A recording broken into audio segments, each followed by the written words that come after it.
Good evening. I would like to call to order the business meeting of the Norfolk Public School Board for Wednesday, January 24th, 2024. On behalf of the members of the school board and Dr. Birdsong, I welcome each of you present this evening and those who are watching online and TV. A quorum is present to transact the business of the school division. Mr. Clanton is not here with us tonight. He does have an excused absence. And with all that said, Ms. Tanner, would you please call the roll? Basine.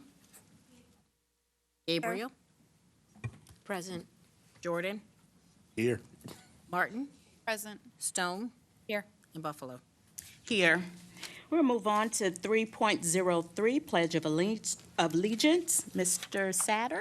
Good evening. We request that all cell phones and pagers to be turned off or to vibrate during the course of this meeting. Thank you. Please rise and remain standing for reciting of the Pledge of Allegiance. To the flag of the United States of America and to the republic for which it stands, one nation, under God, indivisible, with liberty and justice for all.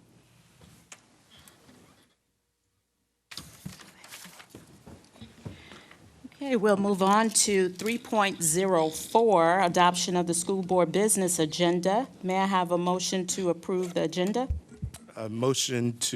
Madam Chair, motion to approve the agenda as presented. May I have a second? Second that motion. Is there any discussion? With no discussion, Ms. Tanner, please call the roll. Basine. Aye. Gabriel. Aye. Jordan. Aye. Martin. Aye. Stone. Aye. And Buffalo. Aye. We'll now move on to 3.05, School Board Clerk's Report. Ms. Tanner, you're on. Madam Chairwoman, the board had the opportunity to enjoy a delicious dinner, compliments of our Maury High School and NTC Culinary Arts students. For those who did not have a chance to partake in this delicious meal, they served baked chicken breast with mushroom cream sauce, garlic mashed potatoes, green beans, and banana pudding for dessert. So with us today is three young ladies. We have Brianna Hatcher of Maury High School, who will share what culinary art means to her, and Jasmine Johnson of NTC, who will share about the dual enrollment program. And then we have Tajaya, get that right, Brown, to explain the special token of appreciation that's on the dais at your seats. So we're going to start with Brianna, and the ladies, you both can come up there together as moral support.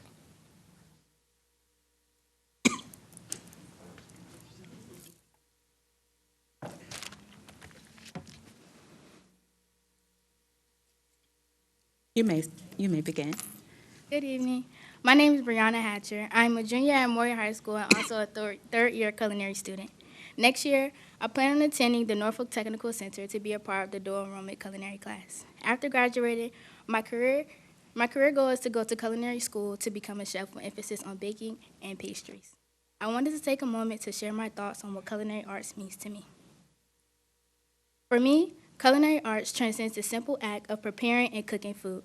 It is an intricate dance of creativity, passion, and precision that transforms raw ingredients into a symphony of flavors, textures, and aromas. Culinary arts represents a canvas upon which I can express my imagination, turning a simple meal into a work of art. Beyond the technical skills acquired, culinary arts embodies a journey of exploration. It is a constant quest to understand the nuances of different cuisines, ingredients, and techniques. Through this exploration, I find a profound connection to diverse cultures and traditions, fostering a deep appreciation for the rich tapestry of global gastronomy. Culinary arts, to me, also embodies a form of communication. Food has a unique ability to bring people together, transcending language barriers and fostering a sense of community. Whether I am crafting a dish for family and friends or collaborating with fellow culinary students in class, it is a shared experience that goes beyond the plate, creating long-lasting memories and connections.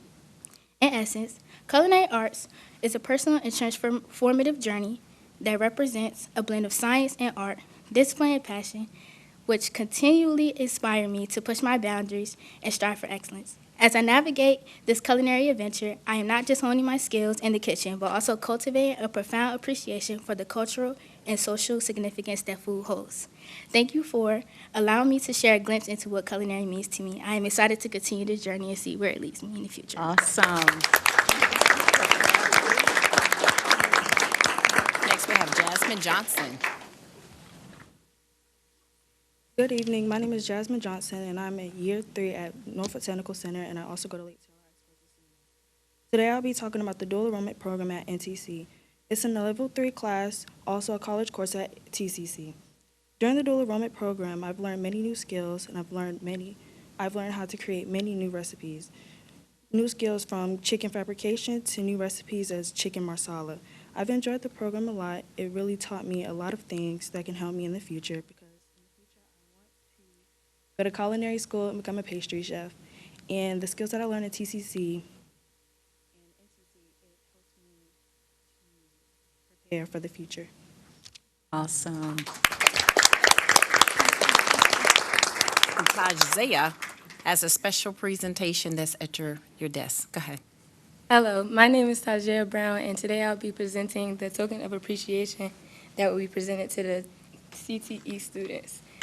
This token of appreciation has a symbol of our school anchor, not our anchor, but our school symbol, and it has Maury across it, and at the top of it, it has hashtag WNPS-TV.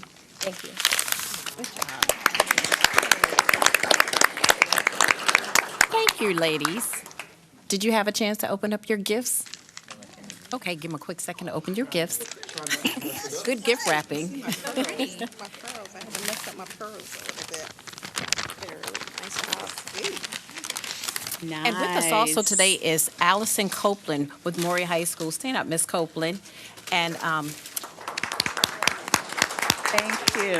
Awesome. Daniel, thank you for the delicious meal this evening you all prepared, help with the students for the school board. That is so good.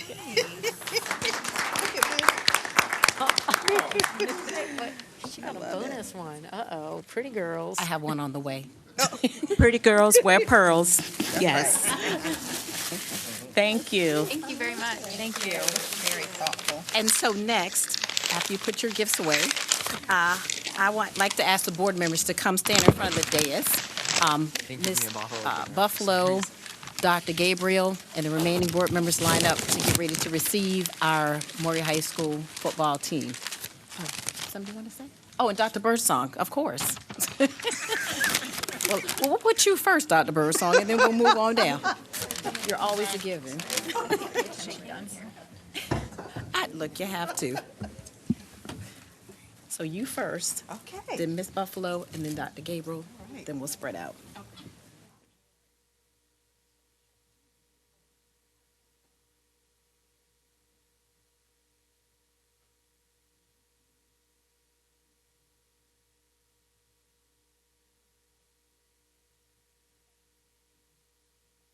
Norfolk School Board and the entire NPS family proudly recognizes the hard work, teamwork, and determination by the Maury High School football team to bring home the title of Virginia High School League's Class 5 state football champions. Give them a round of applause.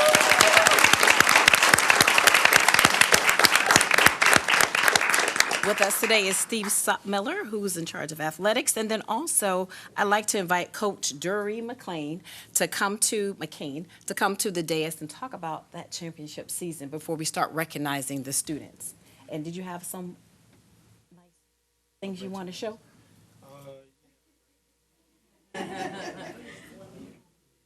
Okay, those who have the trophies you can go there. There you go. Just follow him. There we go.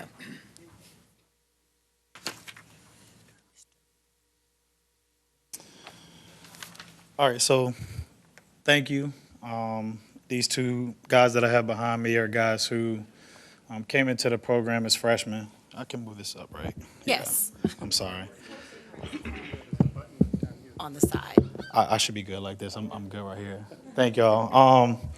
The two guys I have behind me are seniors. These guys came in as freshmen, so they've been through it all.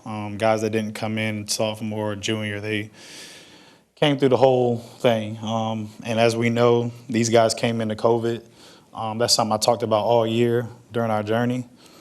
So I just felt like it was important for these guys to but be up here to be able to hold the trophy and represent us. I think they deserve that right. So this is Josh Powell and Christian Murphy behind me. So About our journey, it was fun. It was a long one. Obviously, we faced a lot of adversity just through the years. I think people look at this year, and it was just more than this year that was kind of with our journey. It was the past of what didn't go well for us, what didn't go our way. But I think we focused on a lot of things that did and how we can capitalize and do better, because that's life. And through winning it, I think that we were able to teach life lessons of things aren't going to go your way, things are going to happen. You leave a season sad. It's like somebody passing to your family or going through a situation at work or whatever. But being able to know that you can put your best foot forward and bounce back and win it or do something positive. And these guys did it together. Nobody was bigger than the team, myself included. I think we did as a team. So one of the biggest things, and I'm not going to hold you guys much longer, but I think one of the biggest things is we've just always prided ourselves in being the standard. So like I said yesterday, I think a lot of people just look at kind of the championships and how many wins we have and all that, but you don't become the standard if you're not doing it on and off. So I talked about it yesterday about our 100% graduation rate, which that's something I really care about.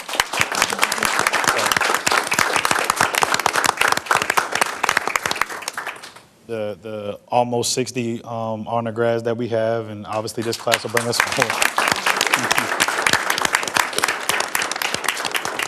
So, and obviously this class will bring us more before they leave out, and we'll obviously be in well over the 60s, hopefully close to 70. So, you don't, in order to, I think when I first started, that's always been the goal. The state championship and everything is plus, but that's always been the goal. And one of the things that somebody asked me early on in the phase when I first got here was, what's hard about the job or what's hard to do? And for me, it was sustaining it. It's hard to be consistently at the top. Everybody wants to see the downfall. Everybody wants to find that negative to point out at you. But I got a great group of guys behind me, and I got a great group of guys in that hallway that I know believe in the standard, and they stand on the standard. And that's what it's going to stay, and that's what it's going to be. So the class is behind. We plan on getting that 80 honor grads, 90 honor grads, continue that graduation rate, and those wins and those state championships will pile up if we're doing that part. We truly believe that, and that's where we are. So thank you, and we appreciate your time. With that said, Dury McCain, you and, we're going to get your name correct, and Josh Kendall, you all come right here now and begin shaking hands with the board members. And then I'm going to call the other players in to be recognized as well. So we're going to start with you all first. So Dury McCain, Dr. Birdsong has something for you, and then I'll give you the rest of the certificates. Congratulations. Let's give them a warm round of applause.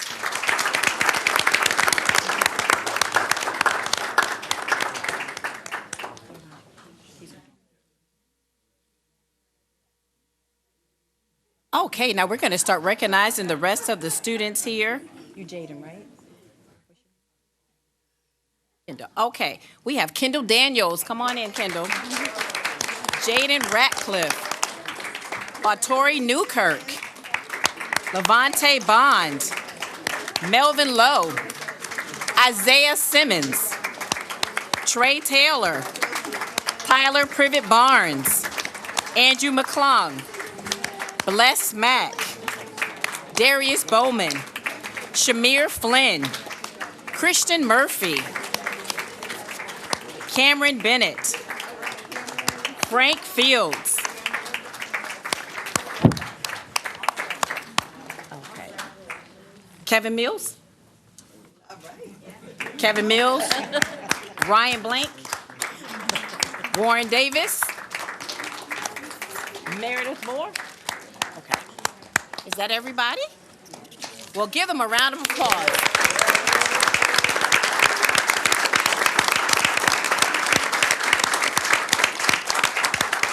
And if you want to see highlights from the state championship game, go to our NPS YouTube webpage.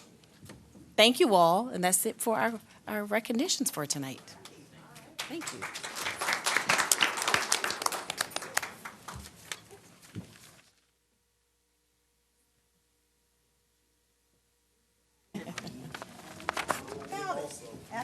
Definitely, they are award-winning. Oops, sorry.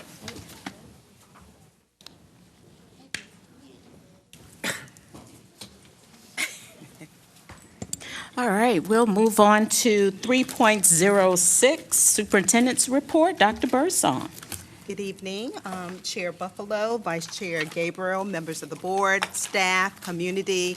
Again, we have a very exciting superintendent's video for you, displaying all of the wonderful things that our children are learning within our classrooms. And this video also highlights some partnerships that we've been able to establish within the community. So we're very excited about that. So without further ado, please roll the video.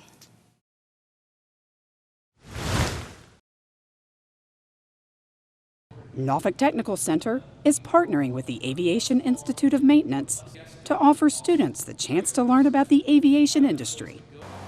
The partnership kicked off with a special ceremony, which included experiencing a plane engine startup firsthand. Following the formal event, students from NTC got to work with sheet metal, giving them a great hands-on introduction to the program. And we're so proud of what's going on today. Working with Norfolk Public Schools, we're able to offer a dual enrollment program where students in high school are able to start an FAA-certified airframe and power plant program. They'll get a taste of what it's like to be an aircraft mechanic, and then when they are finished with high school, they'll have an option of going ahead and pursuing that career and going into education or taking that valuable experience into any other range of a profession they like to go into. It is so important because we have big dreams. We want to do all that we can to make sure that our students are college, career, and civic ready, but we need the support of our community and of all of our industry partners to make that happen, and that's what's happening here today. Well, I'm the mayor of the city of Norfolk, but also I serve as chancellor of the Aviation Institute of Maintenance. I'm excited. I can be as proud as I'm just thrilled to be part of this program and just excited to partner with NPS, the City of Norfolk, and AIM coming together for the benefit of our students. This is the first and only program of its kind in the area, and our students were quick to recognize the unique opportunity this presented to them. I always like auto mechanics, and but that field is always crowded. Everybody wants to do that out of high school from where I see it from. So with aviation mechanics, it's like next level up, like a step up from where it's at. So it'll get me a better pay, more knowledge, more certifications.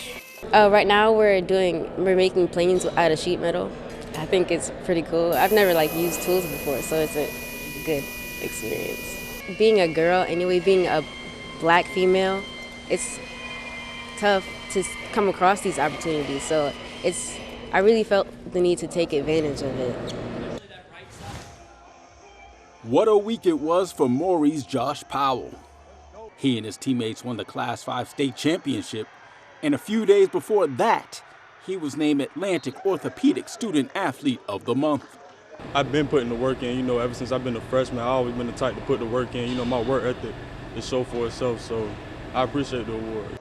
A captain with the football team who maintains a 3.3 GPA, Powell shows his qualities on and off the field.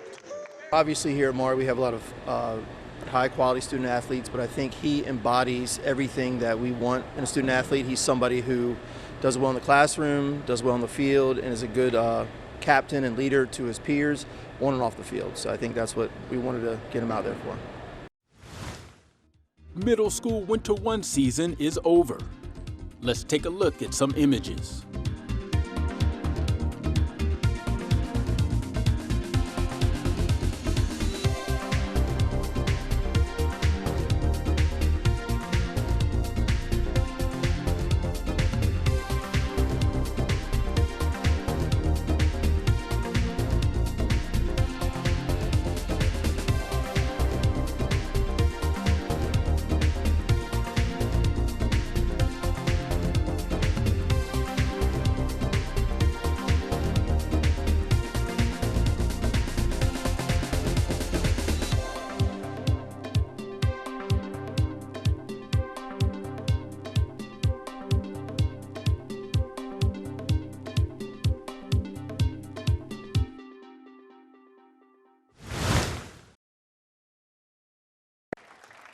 Norfolk Public Schools celebrated the newest members of the All-City Teaching Team during the Teacher of the Year ceremony at the DoubleTree by Hilton Norfolk Airport. After teachers from every school were recognized, the top 12 teachers were announced, and then the top elementary, middle, and high school teachers of the year took the stage. Ladies and gentlemen, please rise and join me in a joyful and enthusiastic applause for Norfolk Public Schools 2025 Teacher of the Year, Miss Melissa Hales. Congratulations. All top 3 finalists were both surprised and grateful for the recognition. It was a surreal moment. I just never thought that I would go this far amongst very talented and educated people. I've been in this education field for 22 years, and I have won Teacher of the Year before. But this one means so much more because I have a whole entire different purpose in life, and that's to reach my children in every way possible. It's kind of humbling. I work with some incredible educators. A lot of people in my own department, I think, probably maybe deserve this more than I do. They're absolutely fantastic people and fantastic teachers. It's an honor to be recognized by my peers first, and then by other amazing teachers who've won this honor before. It feels nice. It really does. It feels nice to be recognized. It's still a little overwhelming, to be honest. Pinch me, I'm dreaming. I'm still in shock. But so excited. I was just talking to my principal, and this is not just about me, it's about my students, my team of paraprofessionals. We did this together, and I'm just so proud of my students, my class, and I'm just proud of Norfolk Public Schools and honored, very honored.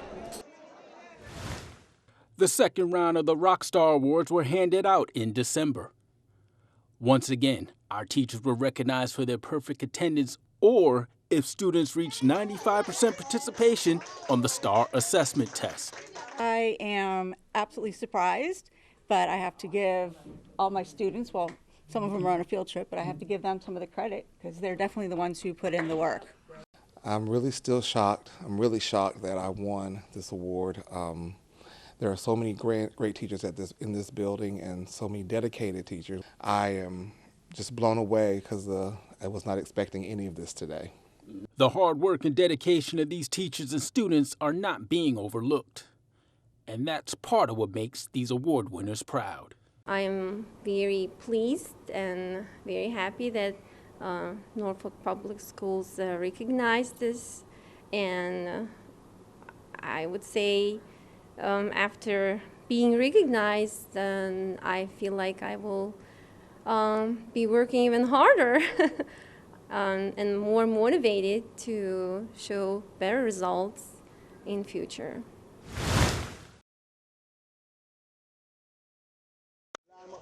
Members of the Port of Virginia, Hampton Roads Shipping Association, and the International Longshoremen's Association made the holidays a little brighter at Terrellton Elementary by donating bikes to students. 30 excited and grateful students received brand new bicycles, helmets, and locks so they can now arrive to school daily in style. We're really blessed and through our careers and our opportunities here, and we really think it's important to give back to the communities where we came from and where we grew up from. So it's really about giving back and sharing that holiday spirit and cheer. Everybody here, we're a really small school, and so we wear a lot of different hats. And so to have somebody reach out to us and say, we want a gift to your kids, that means a lot, because this is something that we can't do for our kids. 30 bikes is huge. It means a lot to me personally because our kids are absolutely phenomenal, and so we just love being able to support them and give back to them and their families. In addition to the bikes donated at Terrellton, Bay Disposal and Recycling delivered 10 new bikes and helmets each to St. Helena Elementary and Berkeley Campostella Early Childhood Center.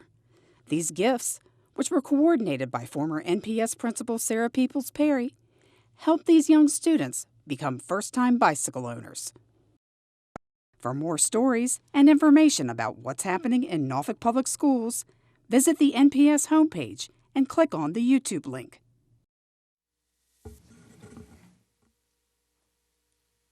That concludes my video report. Oh, awesome stuff. Great things are happening in Norfolk Public Schools. We're going to move on to 3.07, citizen comments. Ms. Tanner, do we have anyone signed up to speak this evening? Madam Chair, we do not have any speakers for citizens' comments on this evening. Thank you. We're going to move on to 3.08, approval of the consent agenda. May I have a motion to approve the consent agenda? I move to approve the consent agenda. May I have a second? Second. Any discussion? Hearing none, Ms. Tanner, please call the roll. Basine? Aye. Gabriel? Aye. Jordan? Aye. Martin? Aye. Stone? Aye. And Buffalo. Aye. We'll now move on to 5.01, monthly financial report. Dr. Birdsong. We will have Cheryl Spivey, our Chief Finance Officer, to come forward and present the monthly financials. Mrs. Spivey. Chair Buffalo, Vice Chair Gabriel, Dr. Birdsong, and the other members of the school board. Tonight, I'm going to present, figure out the best way to do this. I'm going to present the December financial statements. So that is the mid-year, our mid-year financial statements. As with every other report, this financial report reflects July through December transactions that have been recorded as of January 17th. And we always mention that because transactions that are relevant to the previous 6 months may get recorded later in the year as those transactions finalize. Looking at the first slide there, as shown and this is the financial highlights slide, the general fund collections during the first 6 months totaled $175.9 million, and that represents 44.1% of the $399 million general fund budget. The collections for the same period for the 2 previous fiscal years ranged between 41.3% and 43.5%. As with prior years, collections are based on the cash that's collected during that period. Looking at the next slide, which is a revenue and expenditure chart, we provide a graph of revenues and spending for the current fiscal year. By the end of December, we spent $181.5 million, or 45.5% of the $399 million budget. During the 2 previous years, spending at that point in time was 41% of the budget. Spending this year is ahead of the previous 2 years, with the primary drivers being increases in employee compensation and related benefits, as well as special education professional services such as therapists. The graphs on the next page, we have graphs that show the current year and the previous 2 fiscal years. These graphs present the monthly revenue and spending for the current previous 2 years, and spending also exceeds trends in part in December. If you look at the December monthly general fund expenditures, which are on the bottom of that, the bottom half of that slide, you can see that December is up, and the largest bump in that is that we did employees did receive a December bonus, and it's represented there. I will mention that, expenditures are up, and just emphasize that reflects the budget that we adopted last year, where we put a primary emphasis on compensation, and so those payments are being made, and they're reflected in this mid-year financial report. There were no transfers over $50,000 in the general fund this month. That so we'll we'll move to the quarterly grants report.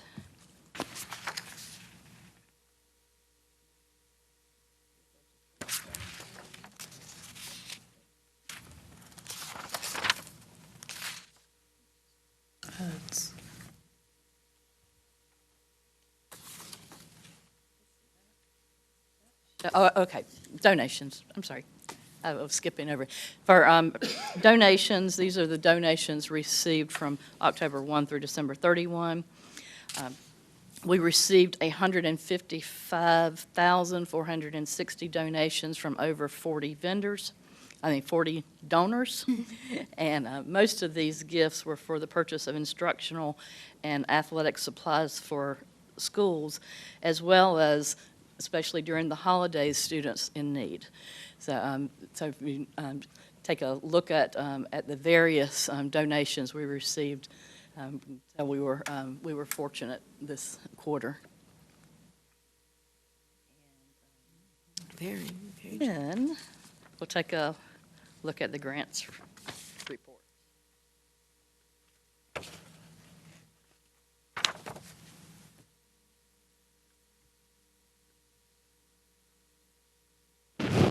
You know, it's on the final page, the final 2 pages of the financial report. Oh, okay. I was like, I didn't know what you were talking about. Sorry. You said 17?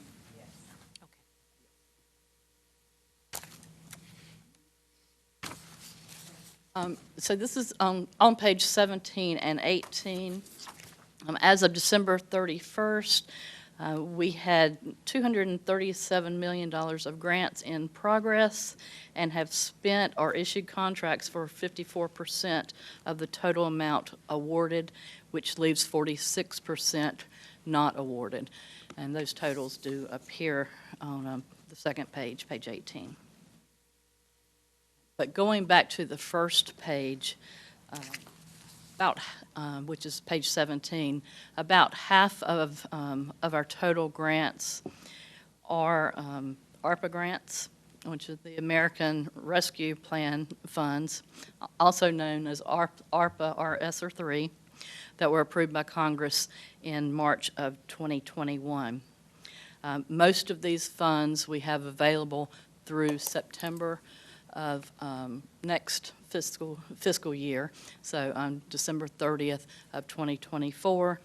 But we do have an additional amount of time to spend the HVAC grants. And speaking of the HVAC grants, I'll mention that the spending is not as high on those because we had various grants that have HVAC projects in them, and we've utilized the money that was running out first for these grants. So, so in looking at those projects, those funds are planned, and the equipment is being ordered to meet the deadline. But again, that is the more extended deadline than the others.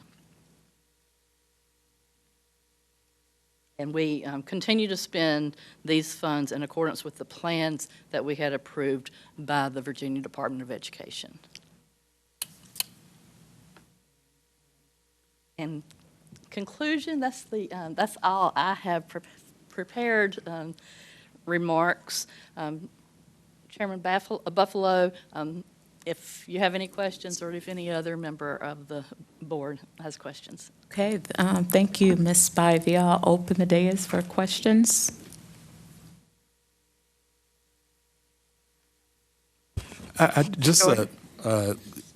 This question relates to this report and to some extent the bills report that we approved in consent. One of the questions that's come up around, we always ask questions about reversion funds. So in the bills report, where it shows we have this truist account with all the funds in there, when the reversion occurs, is that funds that's being moved from NPS bank accounts into city accounts, or is that money that's on the city side and they're just on the city side it's allocated for the school board? Do you know how that works? Dr. Birdsong, would you like to take that, or? Oh, I'd like you to take it. Okay. Okay. Just to make sure. Yes. The way the law, the way the law is written, it says that the monies revert to the city. Right. In practice, at least in recent years, that has not been the way those funds have been handled.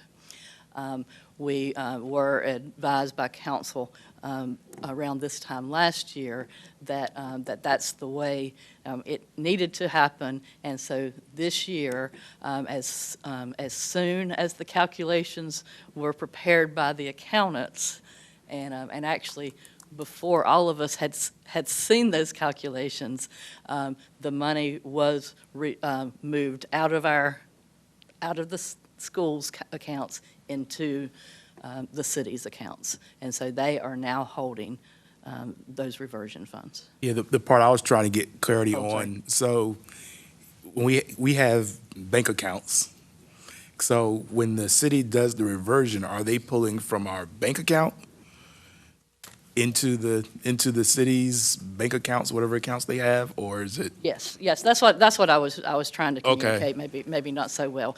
Yes, this year that was what was done, which is our understanding that is the way the law is written. Okay. So we request bi-monthly payments. So the city determines how much funds they're going to provide us for our general fund, and we bill them monthly. Okay. And so those funds flow from the city to us. Okay. And then at year end, that's when the reversion is calculated. I just paid more attention this time because I was trying to figure that out. So I guess in the future, just like a better understanding. So when I looked at that bill report, and it showed we had whatever, or the school system had $170 million in the bank in Truist, and then we could see the bills and the transfers, but I didn't see anything that showed where the $30-some million that the city reverted, if that's the word. I just couldn't see that Okay, connection. and that report, it really isn't not intended to represent that. But now that we know that funds will flow both ways, we'll think about maybe how to present that. Okay, thank you. Ms. Basine? Well, Mr. Jordan, I think some of the questions were answered through that line of questioning. The other question I have, so I noticed with the monthly report, and I don't know if this is just your style, I noticed with our budget transfers have been different than what we've historically had, and so there may be differences in our, budgeting strategies or something, but I don't know if you could speak to that, or if there's much to speak to that. Maybe we haven't had the need to make very many budget transfers. Probably more. That's the situation, yes. Okay. Yeah, okay, well, that's good. Conversion funds. And of course, I have questions around the ARPA, the ESSER funds. So I believe that we're, as you said, on target to spend the funds as indicated in the spending plan that's been submitted. Has the division found the need to alter or prioritize certain things to spend those funds on resources for, towards student learning that weren't originally included in the plan, or has there been any changes to that? Dr. Paul, can I defer to you?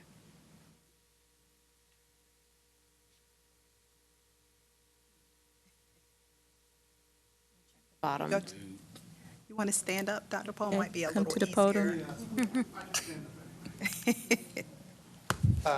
Yes, Ms. Basine, any transfers that we've been making at this point are going directly to student tutoring to offer more support to our students. In fact, when Mr. Durr and I meet pretty much on a monthly basis to look at everything that we're spending to make sure it's spent down, which think we might actually overspend a little bit, which we're all good with.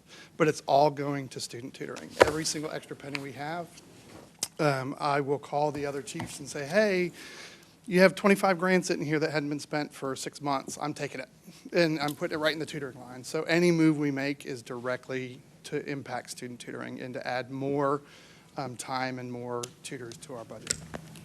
For that, this might be for you as well. So in anticipation of these funds running out, I guess it's my hope that we'll have a discussion about, you know, what's been working really well for our students in terms of how we've used these funds, and as they go away, how are we going to strategize what we include in our general fund, you know, a budget, and how do we plan for future years, because we know that this need is going to continue to be there. That's been a major discussion with the budget development that you'll hear from Dr. Birdsong in a couple short weeks. Okay, all right, great, thank you. My pleasure. Any other questions? No more hands. So, Ms. Spivey, thank you for your report. Madam Chair, I move that we adopt the financial report as presented, subject to audit. May I have a second? Second. Any discussion? Hearing none, Ms. Tanner, please call the roll. Basine? Aye. Gabriel? Aye. Jordan? Aye. Martin? Aye. Stone? Aye. And Buffalo. Aye. Thank you. We're going to move on to 6.01, non-negotiables and monitoring calendar. Mr. Jordan is going to lead us in this discussion. You should have a handout. Mr. Jordan, you feel free to move to the podium Just so I can see. so he can see us as he is sharing this information. You should have a handout in front of you.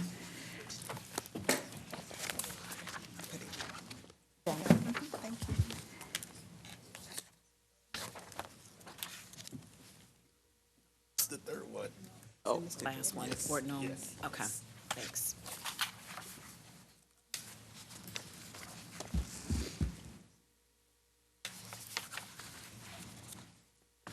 Hello. I have no desire to be at this podium again. Unless I'm coming back in some years for public comment. I just decided to come here because it's easier to see than with the line of sight. So I just want to kind of reset where we are and what we're doing and how we got here, and as we move forward with our monitoring and our conversations around goals. So last year, as we worked with the Valbrun Group, and we agreed as a board that we wanted to establish goals and priorities. And so one of the tasks that we had was for us to have SMART goals. And so beginning over the summer, moving into August and September, we worked towards that end. We established SMART goals that the board would prioritize, and in particular, focused on student outcomes, you know, what students can do and what students know. We worked on that. We came up with some draft goals. We had input from Dr. Birdsong and her team on the language for the goals, also the targets. I did not include on this one-sheeter the interims because I just didn't want to get too much going at too soon.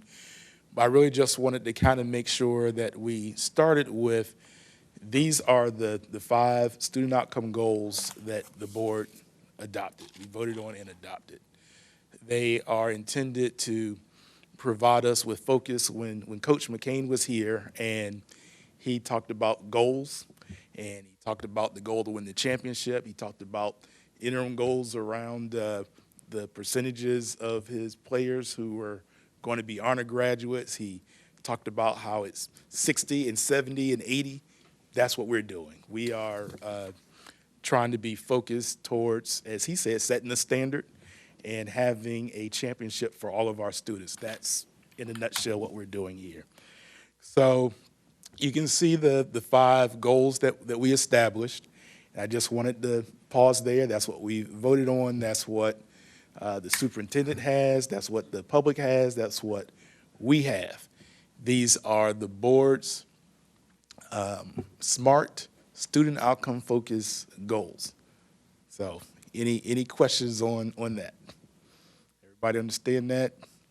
Questions how we got there? Feel free. I know I'm looking at Ms. Stone because she was not there as we went through that process, and yesterday she had the opportunity to participate in the new member orientation for school boards, and so I know part of what we will continue to do as a team is onboard our new members so there's an understanding of what the board has done to date, and to make sure that as we move forward, that whether it's our new adult members or whether it's our student members or anyone else has an understanding of what we're doing, how we got here, and how to engage in our work moving forward. So I just wanted to pause there before I go to non-negotiables. Since you're giving me that look, I know we've had some conversations, so I appreciate you looking at me and making me go ahead and go now. I wasn't sure whether to speak now or after we went over non-negotiables as well. The thing that I've had a really hard time with is between the goals and the non-negotiables, and I want to frame this with the understanding that I realize that the board has done a lot of work, and I know a lot of conversations and deliberation went into these. Where I struggle is between the two sets that we have here, and also considering that the schools have their own strategic plan and their own data that they're following. I have a hard time following a thematic cohesiveness between the three and whatever else I'm not thinking of right now that we're measuring on a regular basis. And so even just between the goals and the non-negotiables, I can see how they tie in together, but there isn't a very cohesive messaging between the two and how they support each other or if they support each other. And I think there is a way to, or at least I would like to discuss ways for these goals and non-negotiables to live together in more harmony, so they're more clear about what it is we are focusing on. Because even though these are very specific things, it's still hard for me, even someone who's been through a couple meetings, understanding exactly what our main concerns are. And I think there might be some ways to look at this, and I apologize for using this word again, thematically. And I would love to have those conversations. And as we're developing this and how we're going to do this, I want to know as a board how we're going to go about it on an evaluation basis. How are we going to decide as a board, are these working for us? Are they doing what we need? I do understand we've put this from 2023 to 2027, but if we realize that these aren't accomplishing what we need, what is our review process? Are we doing this annually? Are we doing this quarterly? I just wanted there to be an understanding for all of us on what we're doing so that we're not questioning it every other meeting, so that we understand when is appropriate time to bring up these questions, because that's what I've struggled with, is knowing when is the right time for me to ask these questions and not be the problem on the board. I want to be helpful. I don't want to question work before me that I don't know the basis from, and just knowing when those appropriate times are. And then as long as we're clear when we're reviewing, then the superintendent and the administration knows very clearly where our focuses are, and when we're going to review them, so we're not questioning on a regular basis. And I feel like I had one other thought, but I will come back to it. I don't want to take the mic the entire time. Oh, you're fine, and you've raised what I believe Ms. Buffalo and Dr. Gabriel and Dr. Birdsong will be working with us on as a whole. So in essence, once we have the SMART goals, we also have to have a effective monitoring calendar. So in that calendar right now, we have identified from work that's been done about when to expect certain information in terms of administrative reports. But what we need to work on and will work on is really the board's monitoring calendar. And we would then, through the length of the goals. So in our cases, we have goals that are 4 to 5 years. We will map out. So from February of 2024 all the way through 2027, 2028, depending upon when the end target is for the goal, we will say what we will be monitoring and the conversations we'll be having around what goals every month, every quarter, whatever our schedule provides. And so during that time, not only will we have that calendar for 4 to 5 years, we will identify there are interim goals that I didn't include. That'll be identified. We'll have when we will look at non-negotiables, whether we do it once a year. We will at least be every month be monitoring some student outcome effort. And so all of that is a part of that monitoring calendar that I think will help spell that out. And then the other piece that we have been working on, and we've done a couple so far, is the actual monitoring report itself. So we'll have a 1 to 5 page monitoring report. We will have identified there how we're doing based upon where we are in the cycle. You know, is this the first quarter, second quarter, wherever we are? Are we projecting to be on target? Are we ahead of the game? Are we off target?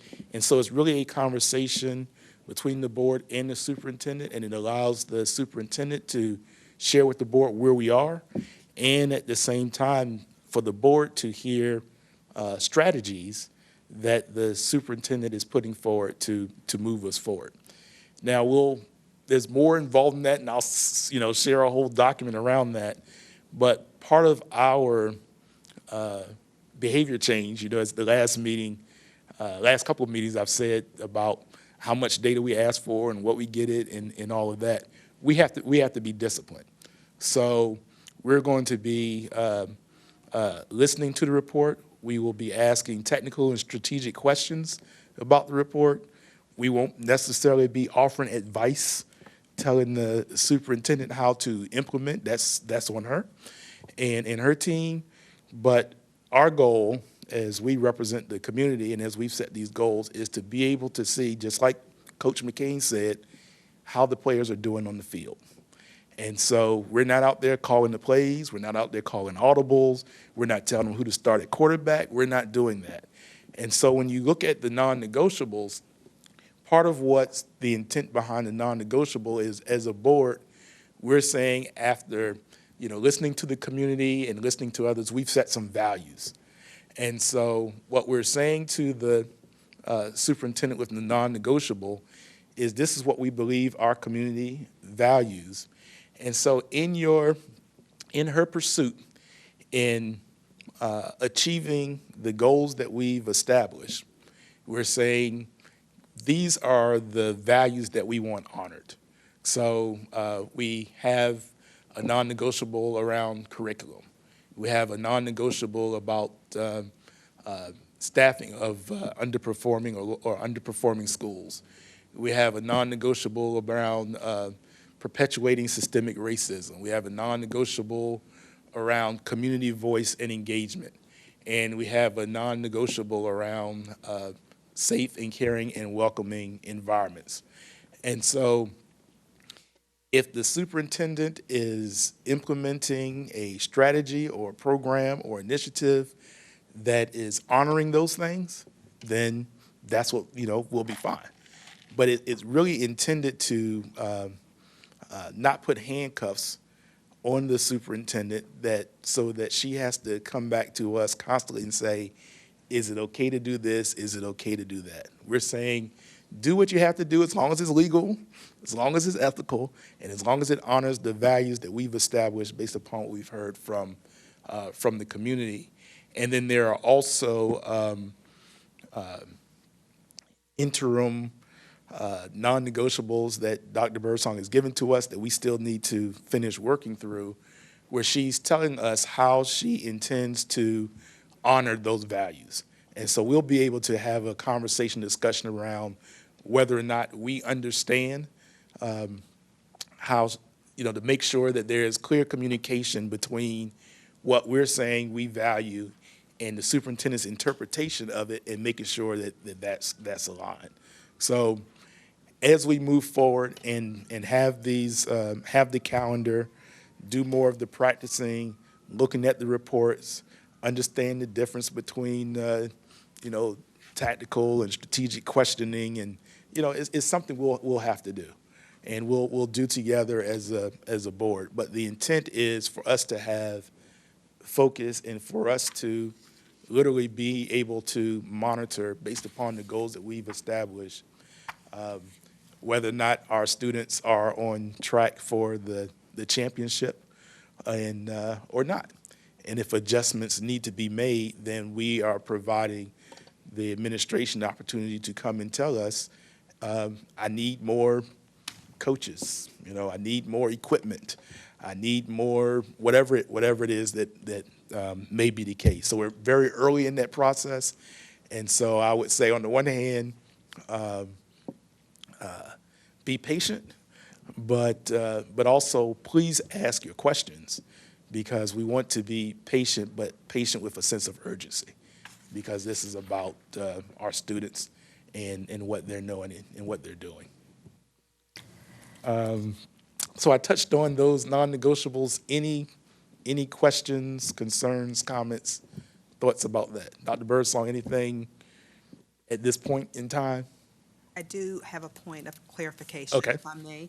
So I know that we've gone back a couple of times with goal number 5. So am I hearing from the board now that we have landed on the goal that's printed on this Piece of paper. Yeah. So when I went back and looked, my understanding is we had an initial goal around CCRI. Yes. We determined that wouldn't work. Right. We then had a conversation about, we made a recommendation. You came back, and your team came back with this advanced studies diploma.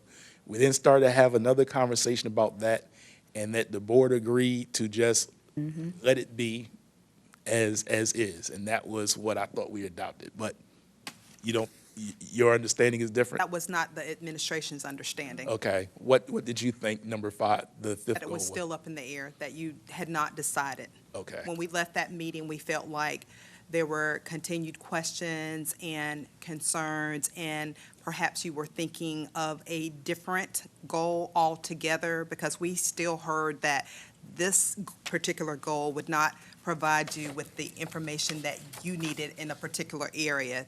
And so we left thinking that this could be, it may not be, but it was very unclear to me and to my team. Well, if the board will allow, then I went back and tried to watch it as well and read the minutes. I thought we'd agreed to leave it as is, but if, as we prepare for the February work session, if we can bring back that 5th goal to be clear around that, I would ask us to do that so that we can make sure that we're clear on this 5th goal and there's no confusion moving forward. If you share with us now that this is the goal you'd Well, like, I'm we're fine with fine sharing with it it. now. Yeah, I'm fine with that. We don't have Mr. Claney here. I thought we did that before, but if look, I'm at the podium, so. Ms. Basine?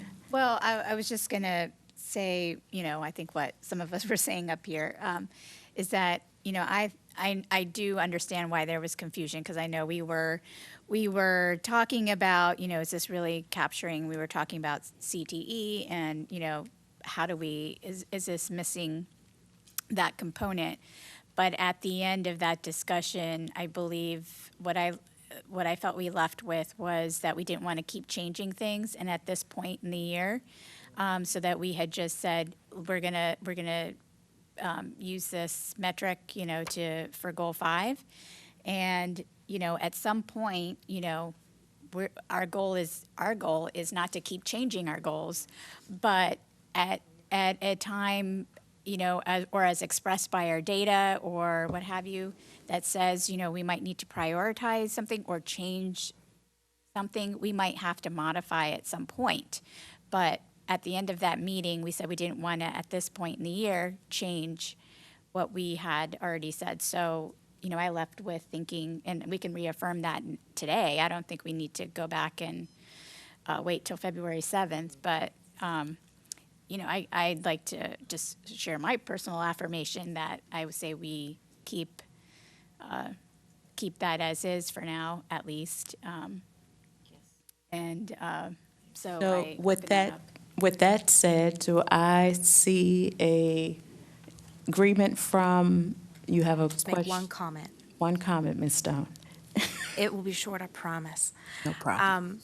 If it is agreement of board that that is what we stick with, then I'm absolutely in favor. It's not my favorite one, so if we had other discussions with, just because I didn't have the opportunity to participate in these conversations, I would like the opportunity, but if I'm the only one who feels that way, I absolutely understand why we wouldn't want to rehash it. But I completely understand what Ms. Basina is saying. But I didn't want to, I would be remiss if I didn't at least say that I wanted a discussion on it if there was an opportunity and I wasn't the only one who felt that way. But if not, I'm absolutely. Well, we do want the administration to be able to do their work, and they can't do their work if we're constantly on the fence about I what we completely want to agree. understand. Yes. So with that said, what I'm hearing is, and we're all in agreement, that Goal 5 is what it is. The percentage of NPS graduates receiving, and I'm reading it, advanced studies diplomas will meet or exceed the state average by the end of school year 2026-2027, class of 2027, class of 2023, data, NPS average 35.3%, state average 51.5%. We all agree that that is Goal 5. All right. Thank you. There you go, Dr. Bursong. Thank you. And so that's really all I wanted to do today, was just kind of reset that, and then as we work together moving forward, we can come back and get a monitoring calendar, make sure that we're good on expectations around the report, and being able to have conversations around it. The other thing I'll mention as we set expectations are, we said we wanted to have SMART goals. We said we wanted to be student outcome focused. And we also said we wanted to make sure that we are focusing our time in our meetings on these things. And so again, the behavior change is ours as a board. And so we will continue to work on those things, because this does not mean that the administration may not bring us other updates.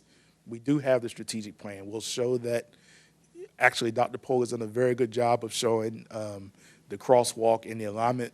We have to make sure that you have that information, everybody understands that. But just as in the superintendent's report tonight, she, in essence, gave us a update on the strategic plan when it came to community engagement and partnerships. And so if you notice during the video, she highlighted that straight from the strategic plan. So there may be other updates that we get outside of where we're focusing our attention at this time in terms of the student outcome focused goals. But our intent is that we're spending at least 50% of our time, and get to the point where we're spending at least 50% of our time focused on student outcomes, not adult behaviors, not drilling down through operational matters. We're gonna focus our time, like Coach McCain, on what the students need to be successful. And all those other things, the equipment, the field, the stands, the tickets, all those are inputs, but the bottom line is, are the students achieving on the field as we want them to achieve? And Are they crossing the goal line? are they crossing the goal line? And at the end of the day, when you look up at the scoreboard, are we behind? Are we ahead? Are we winning? And so that's where our attention, our focus is intended to be with this. I did not include, we also adopted board non-negotiables. I didn't add that here because I just wanted it on one page, but we need to make sure that the board that we're also clear as a board about the non-negotiables that we pass, and also the code of conduct that we agreed to. Yes. So I know all those things will get addressed moving forward. Yes. Thank you, Mr. Jordan. Oh, you have okay, Dr. Gabriel. I wanted to go over the timeline, the calendar that is here. Oh, so, yes, so there's a draft timeline there. I would recommend that we defer that, that's something we need to work on. That's why I didn't put that there. Okay. Yeah. I'm good. All right. Thank you, Mr. George. All right, thank you. All right. We find ourselves almost at the end of our agenda, but I wanted to be intentional about allowing or having our student representative, because the reason why we're all here is for our students, to have an opportunity to share any comments during our school board meeting. So, Mr. Satter? Just had a question about, so were we going to go over the progress measures for the non-negotiables today? I'm sorry. Progress measures? No, we received those at the last meeting, but at the moving forward, we'll come back and look at those. I didn't want to cloud too much on the board, especially in this setting where it's hard to sit around the table and have a conversation. Okay.